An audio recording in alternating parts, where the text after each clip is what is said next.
اعوذ باللہ من الشیطان الرجیم بسم اللہ الرحمن الرحیم ان الذین کفروا، بے شک وہ لوگ جنہوں نے کفر کیا، کافر لوگ، لن تغنی عنہم، ہرگز نہیں کام آئیں گے ان کو، اموالہم، ان کے مال، ولا اولادہم، اور نہ ان کی اولادیں، من اللہ، اللہ کے سامنے، شیئا، کچھ بھی۔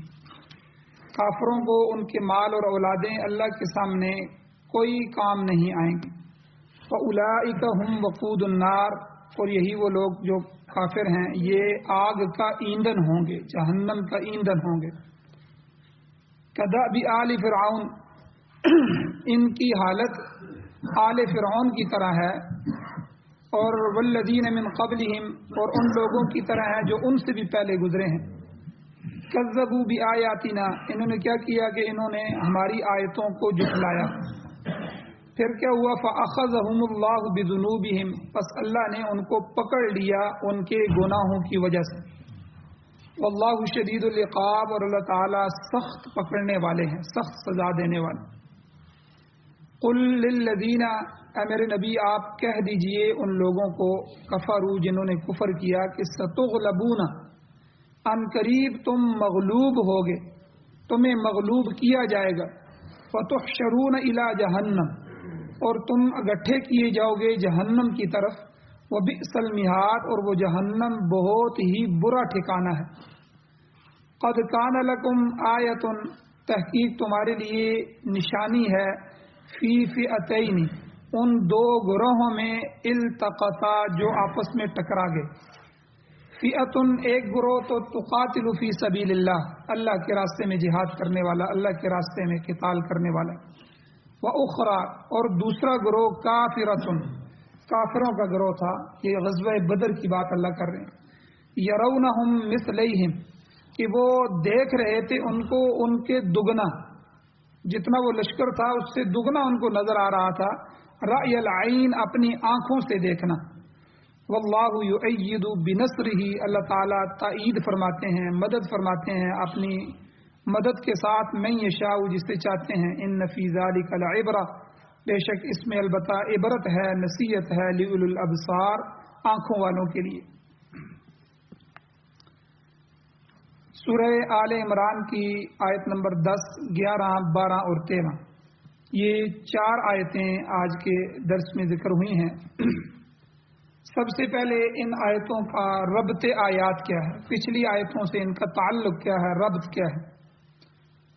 اس سے پہلی آیت میں قیامت کا ذکر اللہ نے فرمایا، اور اس سے بھی پہلے اللہ تعالیٰ نے نصارہ یعنی عیسائیوں کی تردید فرمائی، اور ان کے جو باطل عقیدے تھے اللہ نے ان کا رد فرمایا، اور پھر اللہ نے توحید کا مسئلہ بیان فرمایا، اور پھر اللہ نے اپنی صفت الوہیت کا ذکر کیا، اور اس کے بعد اللہ نے جن متشابہ لفظوں سے یہود و نصارہ استدلال کرتے تھے اس کا جواب بھی اللہ نے دیا۔ یہ 5-6 باتیں پچھلی آیات میں اللہ نے بیان فرمائی۔ اب اس آیت میں کفار کے متعلق فرمایا کہ کوئی چیز انہیں خدا تعالیٰ کی گرفت سے نہیں بچا سکتی، حتیٰ کہ ان کے مال اور اولاد بھی انہیں کوئی فائدہ نہیں دے سکتی۔ اور اس کے بعد دوسری آیتوں میں آگے جنگ بدر کا تذکرہ کیا، اور جنگ بدر سے متعلق جو یہود مدینہ کی زبان درازی تھی اللہ نے اس کو ذکر فرمایا۔ مدینے کے یہود غزوہ بدر کے بعد کہتے تھے کہ اہل مکہ نہ تجربہ کار لوگ تھے جو مسلمانوں کے ہاتھ سے مارے گئے، کیونکہ غزوہ بدر میں اللہ نے مسلمانوں کو فتح عطا فرمائی، اور ان کے 70 سردار مارے گئے اور 70 قید ہو کے آئے۔ تو یہودی کہنے لگے وہ تو نہ تجربہ کار لوگ تھے، تو ان سے مسلمانوں کا واسطہ پڑا ہے، ان کو انہوں نے مار لیا، تو اگر ہم جیسے آزمودہ کار، تجربہ کار اور سیکھے ہوئے لوگوں سے واسطہ پڑتا تو مسلمانوں کو پتہ چلتا کہ کیسے غالب آتے ہیں۔ اللہ تعالیٰ نے ان کی اس چالاکی کا رد فرمایا، اور اس کے علاوہ نصارہ اور مشرکین کی بھی اللہ نے اس میں تردید فرمائی۔ یہ اس کا خلاصہ ہو گیا۔ اب ان آیتوں کا شان نزول کیا ہے، یہ آیتیں کیوں نازل ہوئیں، شان نزول کیا ہے۔ امام رازی رحمۃ اللہ علیہ اور امام محمد بن اسحاق رحمہ اللہ، یہ مفسر قرآن بھی ہیں اور اس کے علاوہ مؤرخ بھی ہیں، تاریخ بھی انہوں نے لکھی. یہ فرماتے ہیں کہ ان آیات کے دو شان نزول ہیں. پہلا، ان آیتوں کا مصداق وہ نجران کا وفد ہے. پہلے میں نے بتا دیا تھا سورہ آل عمران جو ہے یہ وہ وفد آیا تھا یمن کے قریب نجران سے، جنہوں نے حضور علیہ السلام سے بحث و مباحثہ کیا، اور ان کے مقاصد بھی پیچھے بیان ہو چکے ہیں. تو اس میں جو آیت اتری ہے یہ وفد نجران میں جو لوگ شامل تھے ان کے متعلق اللہ نے اس آیت میں فرمایا. اور اللہ نے کہا کہ جو کفر کرنے والے لوگ ہیں، کافر لوگ ہیں، ان کے مال اور اولاد ان کے کام نہیں آئیں. تو اور مفسرین فرماتے ہیں کہ ان کا اطلاق عام طور پر ان تمام لوگوں پر ہوتا ہے جو اس قسم کا ذہن رکھنے والے ہیں، کافرانہ ذہن رکھنے والے. اب واقعہ کیا ہوا؟ واقعہ یہ ہوا کہ نجران کا یہ وفد جب مدینہ طیبہ کے لیے سفر پر روانہ ہوا تھا، اپنے نجران سے نکلا تھا، تو راستے میں ایک واقعہ پیش آ گیا. دوران سفر خچر پر سوار ان کا جو لاٹ پادری تھا، بڑا پادری ابو حارثہ، تو ابو حارثہ بن علقمہ، اس کو ٹھوکر لگی. اس کا جو خچر تھا وہ کسی پتھر سے کسی سے ٹکرایا اور یہ گرنے لگا. تو اس کا بھائی جو تھا ساتھ، قرز بن علقمہ، وہ بھی ساتھ تھا. اس کی زبان سے ایک لفظ نکلا، تعیس الابعد، ہلاک ہو خیر سے دور رہنے والا. یعنی اس کی مراد حضور علیہ الصلوۃ والسلام تھی، نعوذ باللہ. حضور کو اس نے کہا کہ یعنی ان کی طرف ہم جا رہے ہیں اور یہ ہمیں تکلیف پیش آ رہی ہے اور یہ ٹھوکریں لگ رہی ہیں. تو گویا کہ عربوں کی یہ عادت تھی جب کسی کو کوئی تکلیف پہنچتی، کوئی دکھ پہنچتا، تو وہ اپنے مخالف کو برا بھلا کہتے تھے. تو تعیسہ فلاں، تعیسہ فلاں، فلاں ہلاک ہو جائے، فلاں برباد ہو جائے، فلاں تباہ ہو جائے. تو یعنی یہ ان کی عادت تھی. تو چنانچہ جب قرز نے یہ الفاظ ادا کیے تو اس کے بھائی ابو حارثہ نے، جو پادری تھا، اس نے کہا تعیسہ امک، تیری ماں ہلاک ہو جائے. تو نبی آخر الزمان کی شان میں یہ الفاظ کہتا ہے. وہ اللہ کے سچے نبی ہیں، ان کی نشانیاں ہماری کتابوں میں موجود ہیں. وہ بھائی حیران ہو گیا، ہم ان سے مناظرہ کرنے جا رہے ہیں. تو اس پر اس قرز نے کہا، بھائی نے کہا کہ اگر محمد صلی اللہ علیہ وسلم واقعی اللہ کے سچے نبی ہیں پھر تم ان سے بحث و مباحثہ کرنے کے لیے کیوں جا رہے ہو؟ اس کی بجائے ان پر ایمان کیوں نہیں لے آتے؟ تو ابو حارثہ نے جواب دیا کہ اس کی وجہ یہ ہے لِأَنَّ هَؤُلَاءِ الْمُلُوكِ اعطونا اموالا کثیرتا واکرمونا ولو آمنا بمحمد لاخذوا منا کل هذه الاشیاء. یعنی یہ چونکہ یہ اصل عیسائی نہیں تھے، یہ عرب تھے اور یہ عیسائی بنے، پھر یہ ان کا لاٹ پادری بنا. پھر اس کو جو روم کے بادشاہ تھے انہوں نے گرجا بھی بنا کے دیا اور گھر بھی بنا کے دیے، مال و دولت بھی دیے. تو اس نے کہا کہ روم کے ان عیسائی بادشاہوں نے ہمیں مال و دولت دے رکھا ہے، وہ ہمیں عزت بخشتے ہیں. اگر ہم محمد صلی اللہ علیہ وسلم پر ایمان لے آئیں گے تو یہ تمام چیزیں ہم سے چھن جائیں گی، ہمارے تمام اعزازات جو ہیں وہ ختم ہو جائیں گے، سارے میڈل ہم سے لے لیں گے اور ہم مفلس اور کنگال ہو کر رہ جائیں گے. تو بہرحال یہ بات تو ہو گئی، لیکن قرز جو بھائی تھا وہ سمجھ گیا کہ ہمارا دین غلط ہے، ہم صرف مال و دولت کی خاطر اللہ کے نبی کی مخالفت کر رہے ہیں. الغرض یہ وفد جب مدینہ پہنچا، حضور علیہ السلام سے بحث و مباحثہ ہوا اور وفد کسی نتیجے پر پہنچے بغیر واپس آ گیا، تو اللہ تعالیٰ نے قرز بن علقمہ کو ایمان کی دولت سے نوازا، وہ صحابی رسول بن گئے. تو ان آیات کے مصداق یہی لوگ ہیں. اللہ نے ان کے متعلق فرمایا کہ یہ اپنے مال اور دولت کے لیے ایمان کو چھوڑ رہے ہیں، یا اپنے مال اور دولت کے چلے جانے کی وجہ سے جو ہے حضور علیہ الصلوۃ والسلام کو چھوڑ رہے ہیں. تو یاد رکھیں کہ کل قیامت کے دن نہ ان کا مال ان کو کام آئے گا، نہ ان کی اولادیں ان کے کچھ کام آئیں گی. ایک شان نزول تو یہ. دوسرا، مفسرین فرماتے ہیں کہ ان آیات کا اشارہ مدینہ کے ارد گرد جو بسنے والے یہودی تھے ان کی بھی طرف تھا. جنگ بدر میں اللہ نے مسلمانوں کو فتح عطا فرمائی، فتح حاصل ہوئی، اور تو یہودیوں نے یہ کہنا شروع کر دیا کہ مکے والے لڑائی سے نابلد تھے، ان کو پتہ ہی نہیں تھا کہ لڑائی کیا ہوتی ہے. اگر کہیں ہم سے مسلمانوں کا پالا پڑتا تو ہم مسلمانوں کو بتا دیتے کہ لڑائی کیسے ہوتی ہے. چنانچہ یہاں پر ان یہودیوں کا بھی اللہ نے رد فرمایا کہ یہ ان کی غلط فہمی ہے کہ وہ بڑے مالدار لوگ ہیں، سچے دین کے مقابلے میں ان کے مال اور اولاد ان کے لیے مفید ثابت نہیں ہو سکتے۔ اس ذہن کے عیسائیوں اور دیگر مشرکین کو بھی اللہ نے تنبیہ فرمائی ہے کہ وہ ظاہری ساز و سامان پر نہ اترائیں۔ اللہ تعالیٰ کا فیصلہ آخری فیصلہ ہوتا ہے، جب وہ اپنے ماننے والوں کی مدد فرماتا ہے تو مخالفین کی تمام تدبیریں ناکام ہو جاتی ہیں اور اللہ کے دین کو غلبہ حاصل ہوتا ہے۔ اس کی مثال آپ امارت اسلامیہ افغانستان میں دیکھیں کہ پوری دنیا کا امریکہ اور پوری دنیا آئی تھی تو انہوں نے کیا کہا تھا؟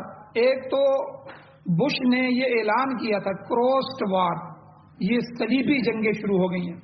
صلیبی جنگ ہوتی ہے، ایک تو ہوتا ہے میری آپ کی جنگ، کسی ملک کی کسی ملک کے ساتھ جنگ، کوئی جو ہے نہروں پر جنگ ہو جائے، زمین پر جنگ ہو جائے اور کسی معاملات پہ جنگ ہو جائے۔ کروسڈ وار کہتے ہیں کہ اسلام اور عیسائیت لڑے گی، یہ افراد کی جنگ نہیں ہے، یہ عیسائیت اور اسلام کی جنگ ہے، یا عیسائی غالب آئیں گے یا اسلام غالب آئے گا۔ اور پھر یہ اعلان کرتے ہی بش نے ساتھ یہ بھی اعلان کیا کہ ان کو اپنی ٹیکنالوجیوں پر جو ہے بڑے بڑے جو اپاچی اور بڑے بڑے ہیلی کاپٹر اور جہاز جو آج اللہ نے طالبان کو ہی دے دیے ہیں، انہی پر وہ اترا رہے تھے کہ یہ سارا اسلحہ ہمارے پاس ہے، یہ ٹیکنالوجیاں ہیں۔ اور اس نے اسی ٹیکنالوجی کو مد نظر رکھتے ہوئے یہ اعلان کیا 40 دن میں ہم افغانستان کو فتح کر لیں، 40 دن میں یہ سارا ملک ہمارا ہوگا۔ تو اس نشے میں چور ہو کے اور شراب پیتے ہوئے یہ وہی منظر تھا جو غزوہ بدر کا تھا کہ غزوہ بدر میں ابو جہل اینڈ پارٹی جو تھی، اس کی جو کمپنی تھی ساری، وہ 7 عورتیں بھی لے کے آئے، گانا بجا رہے تھے، گانا گاتے ہوئے، شرابیں پیتے ہوئے آ رہے تھے۔ مسلمان 313 ہیں، نہتے ہیں، ان کے پاس کوئی جگہ بھی نہیں ہے، کوئی سر و سامان نہیں ہے، آج ہم ان پر فتح حاصل کریں گے۔ اور مسلمانوں کے مقابلے میں جو کفار کا لشکر تھا یہ 313 تھے، اور جو کفار تھے وہ 1000 تھے۔ آپ اندازہ لگائیں 313 کے مقابلے میں 3 گنا زیادہ فوج تھی۔ تو لیکن اللہ جل شانہ نے ایسا ذلیل کیا ان کو حضور کی دعا کی برکت سے، اور اللہ نے مدد و نصرت فرمائی کہ وہ 1000 کا جو لشکر تھا ان میں سے 70 سردار ان کے مارے گئے، ابو جہل جن میں وہاں مارا گیا، اور بڑے بڑے سردار، اور 70 سردار ان کے قید ہو گئے، حضور کے قبضے میں آ گئے اور ان کو جو ہے مدینہ میں لایا گیا۔ تو اسی طرح کی شکست اللہ نے طالبان کے مقابلے میں پوری دنیا کو دی۔ وہ 40 دن ان کے 21 سال بن گئے، وہ 40 دن جو انہوں نے اعلان کیا تھا، اور 21 سالوں کے بعد وہ نکل نہیں سکے۔ اگر معاہدہ نہ کرتے طالبان کے ساتھ تو کبھی نہ نکل سکتے، ایسی مار کھاتے کہ ان کا آخری فوجی بھی یہاں دم توڑ دیتا اور یہ امریکہ کا پورا قبرستان بن جاتا۔ لیکن بہرحال اللہ جل شانہ نے آج ہماری آنکھوں کے سامنے یہ طاقت ہمیں دکھلائی ہے کہ اللہ کی طاقت بڑی طاقت ہوتی ہے۔ تو یہاں بھی جو یہودیوں نے حضور کے بارے میں یہ کہا کہ وہ تو کفار تھے، مشرکین مکہ تھے، ان کو کیا پتہ جنگ کیا ہوتی ہے۔ اگر ہم جو مالدار لوگ ہیں، ہمارے پاس ہر قسم کا اسلحہ موجود ہے، ہم تو کئی لوگوں کو، کئی خاندانوں کو، اوس اور خزرج جو ہیں اور اس طرح کے دوسرے قبائل ہیں ان کو اسلحہ سپلائی کرتے ہیں، اگر ہمارے ساتھ ان کی جنگ ہوتی انہیں پتہ چل جاتا۔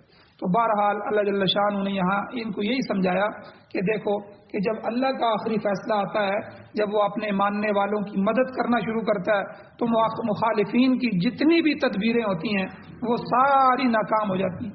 آج آپ دیکھیں امریکہ نے جو ہے ان کے مقابلے میں فوج بنائی، افغان فوج، ٹھیک ہے، اور ان کے مقابلے میں اس نے پوری دنیا کو لا کے اکٹھا کیا، اور اس نے قبائل کو جمع کیا کہ سارے قبائل کے سردار کو جمع کر کے ان کی مخالفت میں لائے۔ پتہ نہیں کیا کیا تدبیریں اس نے نہیں کی کہ کسی طرح جو ہے یہ ناکام ہو جائیں، لیکن اللہ جل شانہ نے ان کو عزت دینی تھی، اس لیے اللہ نے پوری دنیا میں ان کو غلبہ عطا فرمایا، اور وہ 60 ملکوں کی فوجیں وہاں کی خاک چاٹتے ہوئے وہاں سے نکلی اور دم دبا کے رات کے اندھیرے میں جو ہے وہ بھاگی۔ تو یعنی یہ تاریخ میں لکھا جائے گا کہ امریکہ جس رات کو یہاں سے نکلا، اس رات اس نے اپنے اتحادیوں کو بھی نہیں بتایا، یعنی بگرام ایئر بیس کی لائٹیں بند ہوئی، رات کو بند ہو گئیں، چوتھے دن جا کے افغان فوجیوں کو پتہ چلا کہ امریکہ یہاں سے تو 4 دن پہلے رات کو لائٹیں بند کر کے نکل گیا۔ یعنی دنیا کی انتہائی ذلت آمیز شکست یہ چند دن پہلے اللہ نے ہماری آنکھوں کے سامنے چند نہتے لوگ جن کو یہ کہتے تھے 60,000 طالبان ہیں. 60,000 طالبان کے مقابلے میں 60 ملکوں کی فوجیں آئیں.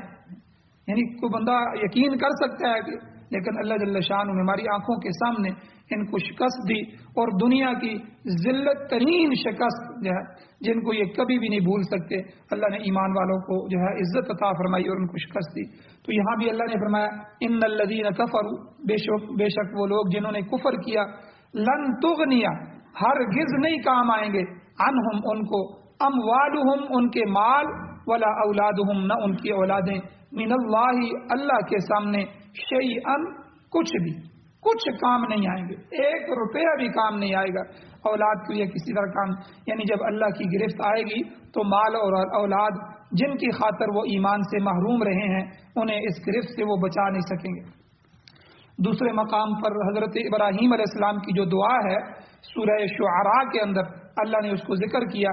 اس میں اللہ نے فرمایا یوم لا ينفع، وہ دن قیامت کا ایسا دن ہوگا، لا ينفع مال، کسی کو کسی کا کوئی مال بھی کام نہیں آئے گا، ولا بنون، نہ ان کے بیٹے کام آئیں گے، ہاں الا من اتى اللہ، وہ شخص کہ جو اللہ کے پاس آیا بقلب سلیم، قلب سلیم لے کر، صحیح دل لے کر حاضر، جس کے دل اور دماغ میں ایمان کی شمع روشن ہوگی، جو اخلاص کے ساتھ اعمال کرنے والا ہوگا، جو توحید پر قائم ہوگا، ٹھیک ہے، وہ اللہ کے ہاں کامیاب ہوگا.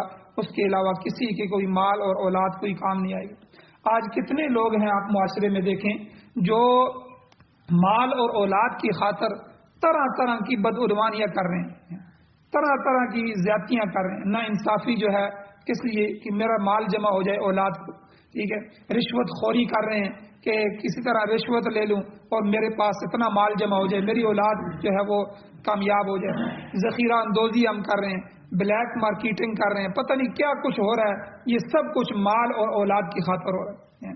لیکن دیکھیں جب ہم جمع کر لیتے ہیں پھر پیچھے مزے اولاد کے ہوتے ہیں اور ہم جو ہے دنیا سے چلے جاتے ہیں اور حساب ہمارے اوپر آئے. تو اللہ یہی کہہ رہے ہیں کہ قیامت کے دن یہ لوگ تہی دست ہوں گے، ان کے ہاتھ میں کچھ نہیں ہوگا، دنیا میں کمائے ہوئے مال ان کے کچھ کام نہ آ سکیں گے، یہ اللہ کی رحمت سے محروم ہوں گے. اس لیے کوشش کریں کہ حق حلال کمائیں. کوئی بات نہیں جو ہے اگر کھانا نہ پکا تو پیاز کے ساتھ کھا لیں، چٹنی کے ساتھ کھا لیں، خشک روٹی کھا لیں، پانی کے ساتھ بھگو کے کھا لیں، تازہ روٹی نہیں ملتی تو رات کے ٹکڑے کھا لیں، لیکن کبھی بھی حرام مال نہ کمائیں. جو ہے اگر ہم آج اولادوں کے لیے یہ کریں گے تو کل یہی اولادیں اور یہی مال ہمارے گلے میں پڑے گا اور ہم سے حساب لیا جائے گا. تو اس لیے اللہ نے یہاں اس طرف بھی اشارہ فرمایا.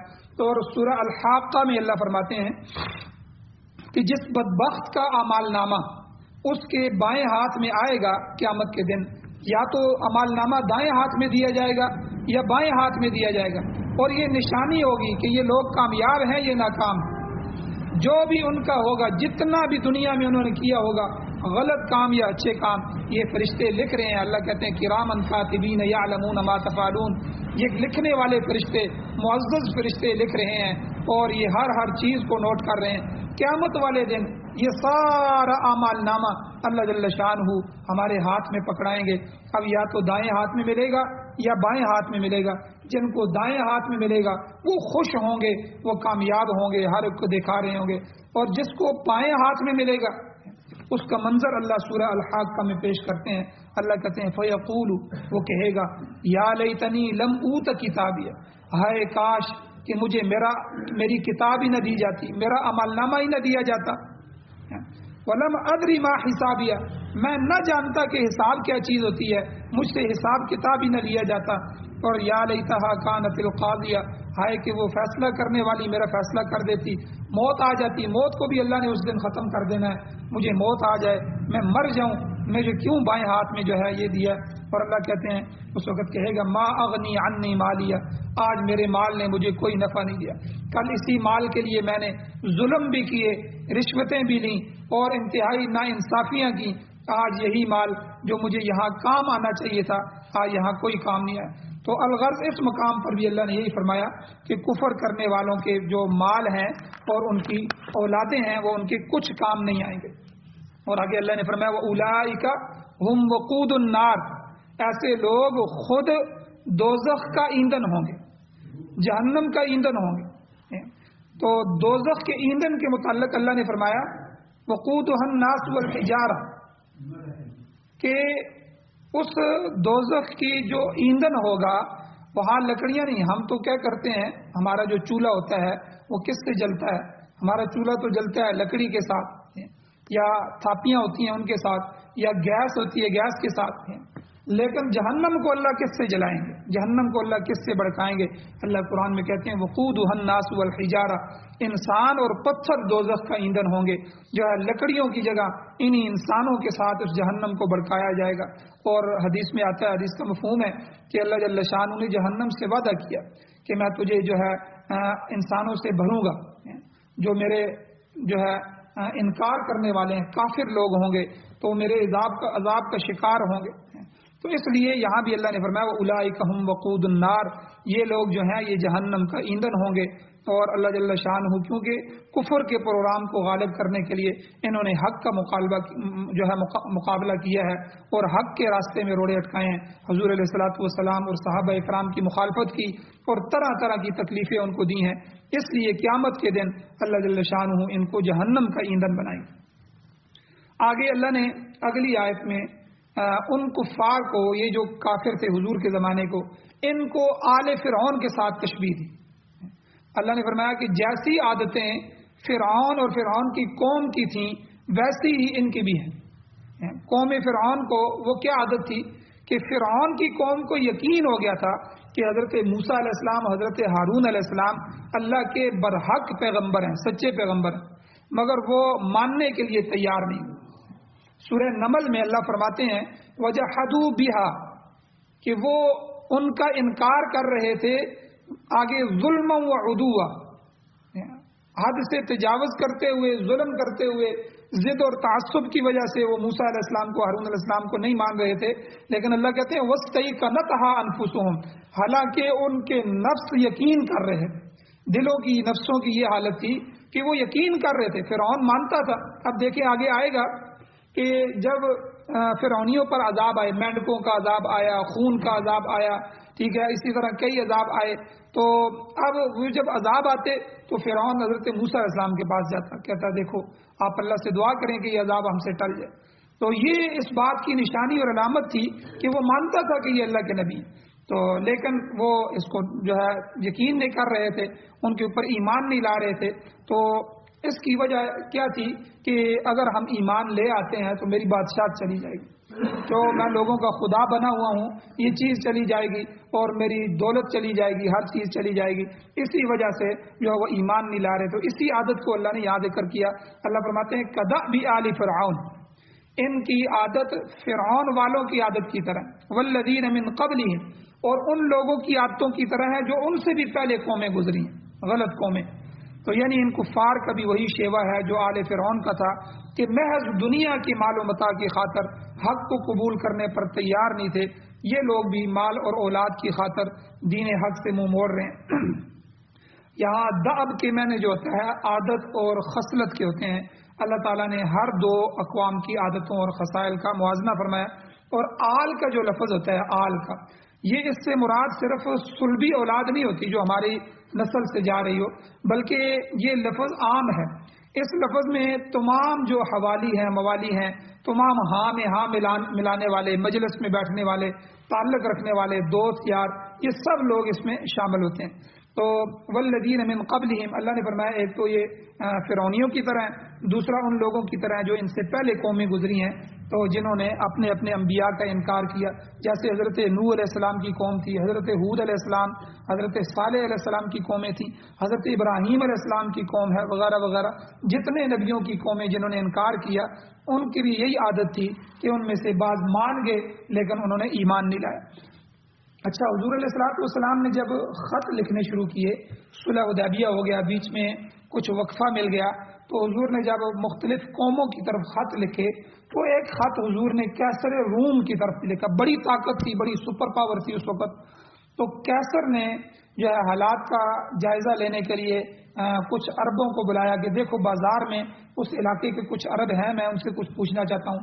قدرتی طور پر اللہ کی قدرت کے ابو سفیان مسلمان نہیں ہوئے تھے، وہ اس میں موجود تھے، اس نے سوال جواب کیا. آخری بات یہ کہ اس کو یقین ہو گیا کہ یہ واقعی آخری نبی ہیں جن کا تذکرہ عیسائیوں کی کتابوں میں، تورات میں، انجیل میں اللہ نے لکھا ہوا تھا، تو یہ وہی نبی ہے. اب اس نے اپنی کابینہ اور وزراء جو بیٹھے ہوئے تھے ان کے سامنے تھوڑی سی بات شروع کی تو شور شروع ہو گیا کہ یہ بادشاہ کو کیا ہو گیا، یہ کیسی باتیں کرنا شروع کر دی اس نے. تو پھر وہ سمجھ گیا کہ اگر میں ایمان لے آتا ہوں اور حضور کے خط کے جواب میں اس کو قبول کر لیتا ہوں تو یہ قوم جو ہے مجھے بادشاہ سے محروم کر دے گی. تو اس نے قوم کو کہا کہ نہیں ایسی بات نہیں ہے، میں تو صرف چیک کرنا چاہتا تھا کہ تمہارا کیا رائے ہے، تم کس طرف جا رہے ہو. تو یعنی دیکھیں کہ کیسے روم کو بھی یقین آ گیا تھا کہ حضور اللہ کے سچے نبی ہیں، لیکن صرف بادشاہت کی خاطر، تھوڑی سی دنیا کی خاطر، مال کی خاطر وہ حضور پر ایمان نہیں لایا، تو اللہ نے ان کو بھی محروم کیا. تو اس لیے یاد رکھیں کہ اگر بندہ مال اور اولاد کی وجہ سے، ہم مسلمانوں کو بھی بعض دفعہ ہم اپنے مال اور اولاد کی وجہ سے کیا کرتے ہیں کہ نمازوں کو بھی چھوڑ دیتے ہیں. نماز کا وقت ہوتا ہے دکان کے لیے کہ مال کمایا جائے، نماز کو جائیں گے تو جو ہے دکان بند ہو جائے گی، گاہک واپس چلا جائے گا. ٹھیک ہے، اس مال کے لیے اسی طرح دنیا میں ہم گزارا کر رہے ہیں اور کرتے کرتے ہم قبر کے حوالے ہو جاتے ہیں. اس لیے ہر انسان کو چاہیے کہ اللہ کے حکموں کو پورا کرے. اللہ جل شان نے جو فرائض ہماری طرف متوجہ فرمائے ہیں ان فرائض کو اپنے وقت پر ادا کریں. انشاءاللہ اس کا دوسرا حصہ کل کے درس میں بیان کیا جائے گا. اللہ جل شان سے دعا اللہ ہمیں عمل کی توفیق عطا فرمائے. آمین. الحمدللہ رب العالمین والعاقبۃ للمتقین والصلاة والسلام علی رسولہ النبی الامی الکریم. اللهم ربنا آتنا فی الدنیا حسنۃ وفی الآخرۃ حسنۃ وقنا عذاب النار. یا اللہ ہماری کمیوں کو تنگیوں کو معاف فرمائیے، درگزر فرمائیے، صغیرہ کبیرہ گناہوں کو معاف فرمائیے. یا اللہ قرآن و سنت کو سننے، سمجھنے، اس پر عمل کرنے اور اس کی اشاعت کرنے کی توفیق عطا فرمائیے. ہماری جانوں کو، ہماری نسلوں کو یا اللہ قرآن و سنت کی خدمات کے لیے قبول فرمائیے. یا اللہ ہمیں محروم نہ فرمائیے. یا اللہ ہمارے ملک پاکستان میں اور پوری دنیا میں یا اللہ جہاں بھی غیروں کے نظام چل رہے ہیں، یا اللہ جمہوریت ہو، کمیونزم ہو، سوشلزم ہو، یا اللہ جتنے بھی باطل نظام ہیں ان سب کو تہس نہس فرمائیے، ختم فرمائیے. یا اللہ اپنے نظام کو، قرآن و سنت کا نظام ہمیں عطا فرمائیے، اس کو غلبہ عطا فرمائیے. یا اللہ جو مقروض ہیں، مظلوم ہیں، ان کی مدد و نصرت فرمائیے. جو بیمار ہیں ان کو شفا عطا فرمائیے. جو ایمان کی حالت سے اس دنیا سے جا چکے ہیں یا اللہ ہم سب کی بخشش فرمائیے. یا اللہ ہم سب کی حاجات کو غیب کے خزانوں سے پورا فرمائیے. صلی اللہ تعالی علی خیر خلقہ محمد و آلہ و اصحابہ اجمعین برحمتک یا ارحم الراحمین.